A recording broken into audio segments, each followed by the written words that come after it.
नमस्ते, मैं मनीष गहलोत आपका स्वागत करता हूँ मेरे channel living better with Manish Gehlot, जिस पे अपन हमेशा बात करते हैं किस तरीके से अपनी जिंदगी को और बेहतर करें, कैसे अपनी लाइफ को और इम्प्रूव करें, कैसे बेहतर जिएं। ये बातें हमेशा अपन करते हैं अब मेरे इस चैनल के ऊपर। आज अपन देखेंगे कि भावनाओं में बहना, फ्लो इन इमोशंस, सही होता है या गलत। अपन किस तरह से कई बार भावनाओं में बह करके इस तरह के निर्णय कर लेते हैं जिन पे बाद में अपने को अफसोस होता है कि उन भावनाओं में बह करके अपन ने वो निर्णय क्यों किया, आखिर ऐसा क्यों हुआ, क्यों किया गया। उस समय अपन सोचने का तरीका चेंज कर लेते हैं जब अपन भावनाओं में बह रहे होते हैं। और पॉलिटिक्स में नेताओं का भी सबसे खास एक ये डायलॉग रहता है, जब भी वो अपने बयान से मुकरना चाहते हैं तो वो कहते हैं कि मैं भावनाओं में बह गया था। तो इसका कई बार गलत इस्तेमाल भी होता है, जबकि अपन बहुत अच्छी तरह से जानते हैं कि राजनीति और भावनाओं का आपस में कोई लेना देना नहीं है।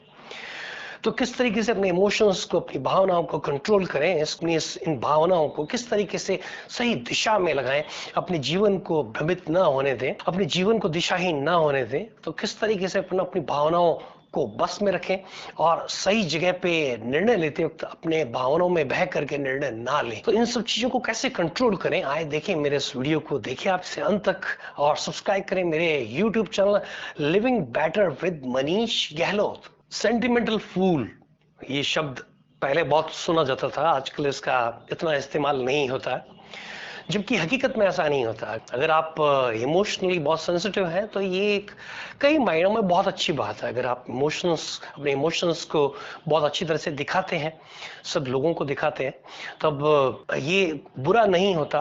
बल्कि अगर आप इमोशंस को अपने बाहर बहुत जल्दी निकाल देते हैं तो बहुत ज्यादा चांसेस हैं कि आपको ब्लड प्रेशर जैसी बीमारी, स्ट्रेस से रिलेटेड जितनी भी बीमारियां हैं वो आपको होने के चांसेस बहुत ज्यादा कम हो जाते हैं। वो लोग जो अपने इमोशंस को अंदर रखते हैं, बाहर नहीं निकाल पाते, उनको ये दिखते हैं होने के चांसेस ज्यादा बढ़ जाते हैं। आखिर ऐसा क्या होता है कि अपना सोचने का तरीका, जब अपन इमोशनल होते हैं तब तरीका टोटली चेंज आपका हो जाता है। उस समय आप अलग तरीके से सोच रहे होते हैं। जब इतने इमोशनल नहीं होते, तार्किक तरीके से जब आप सोच रहे होते हैं, तब आप सोचते हैं कि तब मैं डिफरेंट तरीके से सोच रहा था। ये सभी जो भावनाएं हैं, ये सोचने के तरीके को अपने को क्यों बदल देती हैं। असल में अपना सबकॉन्शियस ब्रेन उस समय अपने को कंट्रोल कर रहा होता है। अपने सबकॉन्शियस ब्रेन जो है, अपना अवचेतन मन अपने पूरे एक्शंस को, अपनी सोच को उस समय पूरा का पूरा कंट्रोल कर रहा होता है। इस वजह से अपन उस समय अपने सोचने का तरीका चेंज कर लिया करते हैं। उस समय आपके सबकॉन्शियस ब्रेन के पूरे गेट्स टोटली ओपन रहते हैं। ऐसा बहुत कम समय में होता है, रात को सोते वक्त ऐसा जरूर हुआ करता है, पर तब आप कंट्रोल नहीं कर रहे होते। जब आप सेंटिमेंट्स में फ्लो कर रहे होते हैं तब आपका सबकॉन्शियस ब्रेन के पूरे गेट्स आपके ओपन रहते हैं। इस तकनीक को विज्ञापन कंपनियां पूरा अच्छी तरीके से इस्तेमाल करती है। वो इस तरह की चीजें आपको दिखाती है जब आप सेंटिमेंटल हो जाते हैं, और उसके बाद में अपने विज्ञापनों को वो दिखाती हैं। तो विज्ञापन पूरा का पूरा जो मैसेज वो आपको देना चाहते हैं, आपके सबकॉन्शियस ब्रेन में वो मैसेज पूरा का पूरा आपका अंदर चला जाता है। और जब भी आपको डिसीजन मेकिंग टाइम आता है, वो बाजार में जब आप जाते हैं उस चीज को खरीदने के लिए, तब अपने आप वही चीज खरीदते हैं जो एडवर्टाइजमेंट में आपके सबकॉन्शियस ब्रेन के अंदर ऑलरेडी फीड की गई है। इस पूरे मैकेनिज्म में आपको पता ही नहीं चलता कि आपके इमोशंस के साथ में कैसे खेला गया और आपको कैसा कॉमर्शियली यूज किया गया। लेडीज ज्यादा इमोशनल होती हैं, खासतौर से टीनेज बच्चे, और उसमें भी अगर गर्ल्स हों तो उनके साथ में सिखाने की जरूरत होती है कि इमोशनली कैसे खुद को स्ट्रांग बनाएं, भावनाओं में बह करके कोई भी निर्णय ना करें। बहुत सारे इस तरह के निर्णय भावनाओं में बह करके हो जाते हैं जो कि हमेशा अपने को परेशान करते रहते हैं। तो इस पे अपन किस तरीके से कंट्रोल करें, कैसे अपनी लाइफ को कंट्रोल करें, एक समय में लिया हुआ निर्णय बाद में अपन गलत ना समझें।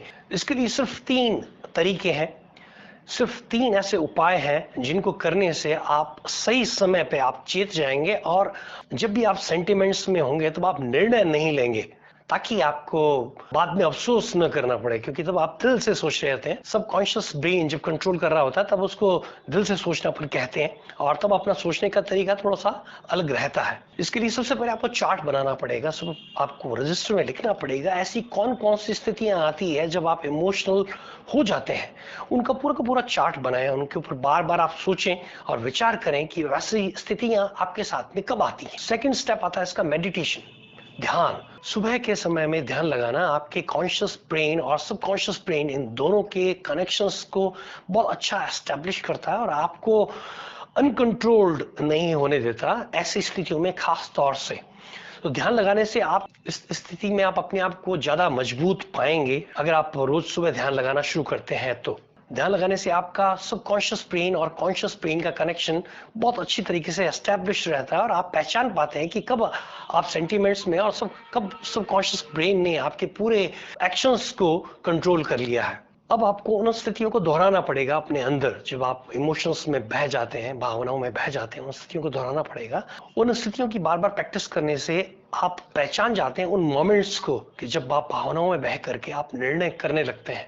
वो स्थिति जब भी आएगी आप उस समय में निर्णय करने से कम आप बच जाएंगे। तो ये बड़ी आसान से इन 3 तरीकों से आप अपने आप को उन स्थितियों से बचा सकते हैं, अपने आप को भावनात्मक रूप से और स्ट्रांग कर सकते हैं। अपने भावनाओं को बिना दबाए उनको बाहर निकाल करके भी आप इस तरह के निर्णयों से बच सकते हैं जिन पे आपको बाद में आपको अफसोस करना पड़े। तो इसी तरीके से देखते रहें मेरा YouTube channel living better with Manish Gehlot और सब्सक्राइब करें मेरे चैनल को और जरूर शेयर करें इस तरह के लोगों के साथ में जिनको इसकी और भी ज्यादा जरूरत हो। मेरे इस चैनल का मटेरियल इंस्टाग्राम, फेसबुक और ट्विटर पे भी रहता है और आजकल नया कू ऐप भी मैंने शुरू किया, उसे भी जरूर आप फॉलो करें। वीडियो देखने के लिए आपका बहुत बहुत धन्यवाद। ईश्वर की कृपा आप पे हमेशा इसी तरीके से बनी रहे। Thanks for watching. Have a good day. God bless you.